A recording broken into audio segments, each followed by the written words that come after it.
For decades, Carol Burnett was Hollywood's warmest, sweetest star. The lady who could make the whole country laugh with just one eyebrow lift or a funny whisper. To millions of people, she was pure kindness, gentle and never mean. But behind that famous smile, there was a side almost nobody saw. A side that got hurt too many times. In her 90s now, Burnett finally talked about the few men who hurt her so badly she could never forgive them. And one of them hurt her worse than any newspaper story ever showed. One man who changed her forever. In the 1970s, The Carol Burnett Show wasn't just a TV show. It was a big deal.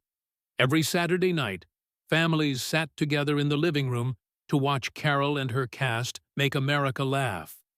The magic between Carol and her co-star Harvey Korman was amazing, real, easy, and perfect. Together, they turned little sketches into comedy gold.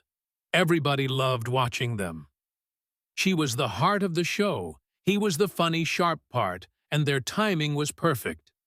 Off-camera, they were super close friends who trusted and respected each other after years of working together. For over 10 years, they looked like best buddies.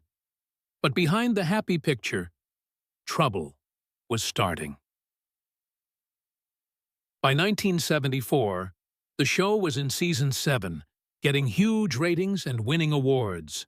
CBS had just signed them for 3 more years, and the team won their 4th Emmy. Everything looked great on the outside. But inside Studio 33, something was different.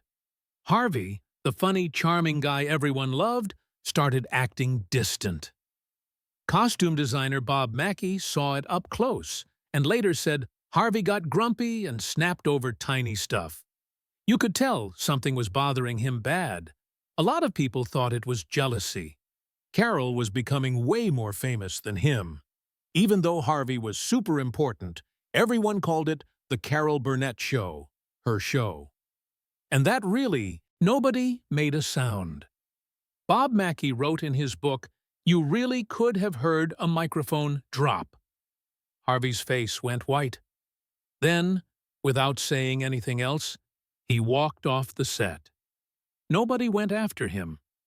Carol stayed, sat in her chair for almost 30 minutes, just staring at his empty spot. "I didn't want it to end like this," she whispered. But he went too far. A few hours later, the newspaper headline said, "Harvey Korman leaves the Carol Burnett Show during rehearsal." Hollywood went crazy with gossip. People guessed Carol finally got tired of the fighting. For 3 days, rumors were everywhere. Friends called asking what happened, but Carol didn't say a word. She came to work, smiled, and kept filming. Her close friend Vicki Lawrence tried to call Harvey, but he didn't pick up. Then, on the 3rd morning, CBS got a phone call. It was Harvey. "I need to talk to Carol," he said, voice shaking. When she answered, he just said, "I was wrong. I want to come back tomorrow." He came back to Studio 33. The crew watched him say sorry to everyone. Then he looked at Carol and said, "I forgot why I started doing this." She gave a small smile, walked over, and hugged him. Everybody clapped super loud, but everyone could feel something was broken forever. The easy laughs they used to have were gone. Harvey stayed until 1977, then left quietly. Years later, when Entertainment Tonight asked Carol about him, she said with mixed feelings, "Harvey made me laugh more than anyone, and gave me the biggest headaches." That fight, now called the Studio 33 blow-up, became one of Hollywood's most famous backstage stories. For Carol, it was the day she learned even funny people have limits, and too much kindness pushed can turn hard as steel. While Carol stayed cool on set, her home life was falling apart. Her marriage to producer Joe Hamilton used to look like a perfect Hollywood love. But by the mid-1970s, Joe started acting bossy. He wanted final say on guests and scripts, and he cut sweet scenes to make everything just jokes. Carol fought back. "People need heart with their laughs," she told him. That was the beginning of the end. Then rumors started. In 1979, TV Guide printed a blind story about a married producer cheating with a young CBS worker. No names, but everyone on the show knew it was Joe. Carol stayed quiet until 1982, when her lawyer found something even worse. Joe had secretly started his own company and put spin-off shows like Mama's Family, which came from Carol's characters, only in his name. Carol confronted him in their office. "Do you think it's fair to take what we built together and make it just yours?" He answered cold. "It's business, Carol, not feelings." That finished it. On March 3, 1983, she filed for divorce. The court fight was messy and long. News people crowded the courthouse. Carol stayed calm the whole time. In 1984, the judge gave her the show name and half the rerun money to Carol, 40% to Joe. She told People magazine, "We were the best team until he forgot I was more than just his partner." When Joe died in 1991, she sent white flowers to his funeral with a note. "I wish you peace, Joe." In 1968, Hollywood loved fancy parties. And who was most important? Cary Grant was at the very top. That year he got a big Lifetime award at the Beverly Hilton. And Carol, America's favorite TV comedian, was there in a beautiful red Bob Mackie dress. After the ceremony, she walked over to say, "Congratulations." But what happened next was ice cold. A director at the table joked, "Cary, have you seen Carol's show? The whole country loves it." Cary smirked and said, "Oh, that show where she waves her arms, makes faces, and overacts. I don't get why people like that stuff." The whole table went quiet. Carol didn't get mad. She looked Ed straight at him and said, "Maybe people like laughing with real people more than with perfect movie stars." Then she walked away. 2 days later, the newspaper wrote, "Cary Grant and Carol Burnett, a frosty moment." Fans were mad. CBS put out a statement saying Carol's comedy is warm and smart, not silly.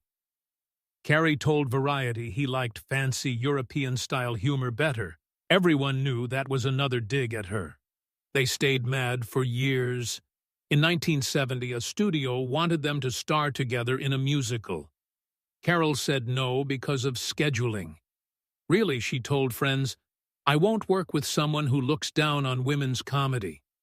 Cary never said sorry, but later told people privately, "Carol is such a strong woman. She made me nervous." For Carol, it showed her how to handle power with quiet strength. Of all the rude things that happened to Carol, one hurt the longest, and it came from someone she hardly knew. Lorne Michaels, the guy who started Saturday Night Live. For almost 50 years, Carol, the woman who opened doors for all female comedians, was never asked to host SNL. It became a weird TV mystery. In 1975, SNL was brand new while Carol's show ruled CBS. Many people said having Carol host would bring old and new comedy together, but Lorne Michaels reportedly said no, she didn't fit the show's style. A book said he called her the face of old TV. In 1981, The Washington Post said Carol wanted to host, but NBC never answered. Fans were furious and sent hundreds of letters. NBC just said hosts are picked by season needs. Carol never complained out loud, but friends said she was quietly hurt. On Larry King in the 80s, she smiled and said, "Maybe I'm not edgy enough for them." Then, in 2023, NBC did a special for her 90th birthday called Carol Burnett, 90 Years of Laughter and Love. When they asked if she was sad about never hosting SNL, she answered, "I guess they didn't need me, but I didn't need them either." That one sentence ended 50 years of quiet, and the internet went wild. Thousands of fans posted #invite Carol to SNL begging NBC to fix it. Her point was simple. Being kind is strong, and staying quiet can be louder than fighting back. By the 2000s, comedy got louder and meaner. Seth MacFarlane made Family Guy, and in 2006, one episode made fun of Carol's famous cleaning lady character in a rude way, and at 73 years old, Carol felt disrespected. On April 16, 2007, she sued 20th Century Fox and Seth for $2 million, saying they used her image without permission and hurt her reputation.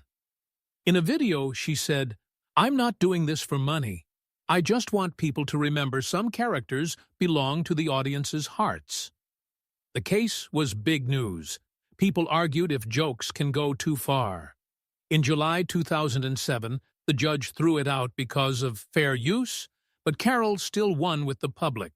Almost everyone supported her. Entertainment Weekly wrote, "She didn't win in court. She won in history." Years later, at a big CBS party, Carol and Seth ended up sitting in the same row.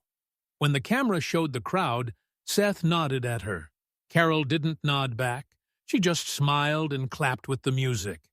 For her, that was the end of it, quiet and classy. Carol Burnett's life is full of laughs, loyalty, and hard lessons learned the hard way. She dealt with betrayal, rude insults, and big egos, but she never lost her class. In the end, her quiet way was stronger than any fight. So tell us which moment you think hurt her the most, the betrayal, the insult, or the mockery. Drop it in the comments, and don't forget to like, subscribe, and stay tuned for more secret Hollywood stories.